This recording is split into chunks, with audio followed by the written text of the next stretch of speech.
मुंबई से बारामती जा रहे थे, लेकिन लैंडिंग के समय विमान क्रैश हो गया और विमान में सवार अजीत पवार समेत सभी 5 लोगों की मौत हो गई और इसको लेकर देश भर में शोक की लहर है। प्रधानमंत्री नरेंद्र मोदी और बिहार के मुख्यमंत्री नीतीश कुमार ने भी अजीत पवार के निधन पर शोक जताया है। दिखाते हैं आपको ये रिपोर्ट।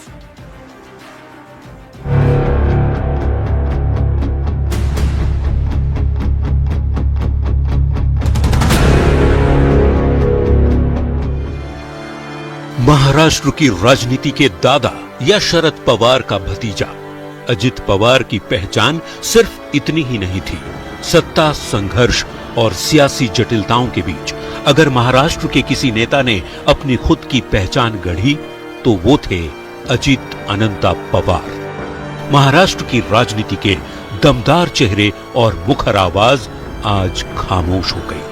जलकर राख हो चुका ये वही विमान है जिसमें सवार होकर अजित पवार अपने गृह क्षेत्र बारामती के लिए निकले थे। लेकिन ये उनका आखिरी सफर बन गया, क्योंकि बारामती पहुंचने के बाद जैसे ही विमान की लैंडिंग शुरू हुई, विमान क्रैश हो गया और विमान में सवार अजित पवार समेत सभी 5 लोगों की मौत हो गई। हमने देखा कि एरोप्लेन जब नीचे आया था ऐसा लग रहा था उसका क्रैश हो जाएगा ऐसा हम सोच रहे थे, तभी क्रैश हो गया। अजित पवार के निधन पर देश में शोक की लहर है। परिवार में मातम का माहौल है। सियासी गलियारों में उदासी छाई है और अजित दादा पवार के सहयोगी और समर्थक सदमे में हैं। बारामती में अस्पताल के बाहर अजित पवार के समर्थकों का जमावड़ा दिखा। परिवार भी बारामती पहुंच चुका है। महाराष्ट्र के CM Devendra Fadnavis, deputy CM Eknath Shinde ने परिजनों से मिलकर शोक व्यक्त किया।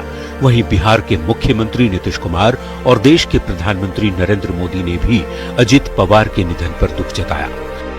मैं अजित पवार जी के परिवार के प्रति संवेदना व्यक्त करता हूं। जिन साथियों को हमने इस हादसे में खोया है, इस पीड़ा की घड़ी में हम सभी उनके परिजनों के साथ हैं। अजित पवार का जाना महाराष्ट्र और महाराष्ट्र की सियासत में एक खालीपन छोड़ गया है। फिलहाल बारामती में इतना बड़ा हादसा कैसे हुआ, कैसे अजित पवार का विमान क्रैश हुआ, इसकी जांच तेज हो गई है। Bureau report, news 18। इस हादसे के बाद से देखिए शोक की लहर है, लेकिन इसकी जानकारी भी जुटाई जा रही है कि आखिर ये हादसा कैसे हुआ। अब चलिए आपको खबर को विस्तार से समझाते हैं, बता देते हैं कि आखिर ये हादसा कैसे हुआ। चार्टर्ड प्लेन VTSSK ने 8:10 पर मुंबई से उड़ान भरी थी और बारामती में 8:48 पर प्लेन क्रैश हो जाता है। इसमें महाराष्ट्र के डिप्टी सीएम अजित पवार भी बैठे हुए थे। मुंबई से बारामती जा रहे महाराष्ट्र के deputy CM Ajit Pawar Baramati air strip के रनवे नंबर 11 पर लैंडिंग उनका प्लेन कर रहा था और लैंडिंग के समय ही अजित पवार का विमान क्रैश हो जाता है। थोड़ी देर बाद जानकारी आती है कि प्लेन हादसे में अजित पवार का निधन हो गया और इसके बाद जानकारी आती है कि जितने भी लोग इसमें सवार थे, बताया जा रहा है कुल 5 लोग, उनकी जान चली गई है। अजित पवार महाराष्ट्र की राजनीति के बड़े नेता थे। उनका कद क्या था, अब आपके सामने ये रख रहे हैं। महाराष्ट्र की राजनीति के बड़े नेता थे अजित पवार। 6 बार महाराष्ट्र के उप मुख्यमंत्री रहे हैं। अजित पवार के निधन से महाराष्ट्र की राजनीति को बहुत बड़ी क्षति पहुंची है। अजित पवार के निधन पर शरद पवार ने चुप्पी तोड़ते हुए एक बहुत बड़ा बयान उन्होंने दिया और कहा कि ये हादसा है और इस पर राजनीति नहीं होनी चाहिए। साथ ही साथ शरद पवार ने कहा कि महाराष्ट्र को बहुत बड़ा नुकसान हुआ है और इसकी भरपाई करना भी बहुत मुश्किल है।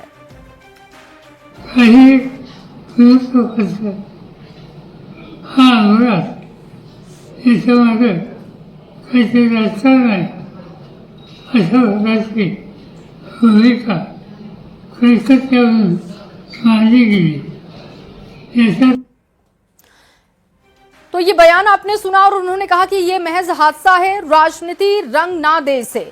समझने वाली बात यह है कि शरद पवार को बयान क्यों देना पड़ा। तो बता दें आपको कि अजित पवार के निधन पर भी सियासत हो रही थी। ममता बनर्जी जैसे कुछ नेता सवाल उठा रहे थे। अजित पवार के प्लेन क्रैश पर सवाल उठाया जा रहा था। हादसे को साजिश बताने की कोशिश हो रही थी और यही वजह है कि शरद पवार ने ऐसी राजनीति करने वालों को जवाब दिया, ये हादसा है, इस पर राजनीति ना हो। कुछ लोग घटना को राजनीतिक रंग दे रहे हैं। सवाल है कि क्या किसी की मौत पर कोई सियासत कर सकता है, और सियासत कर सकता है तो फिर कैसे? क्योंकि इस पूरे हादसे की जानकारी अभी जुटाई जा रही है कि आखिर लापरवाही क्या रही। एक एक करके बातें सामने आ रही हैं। और अब चलिए बात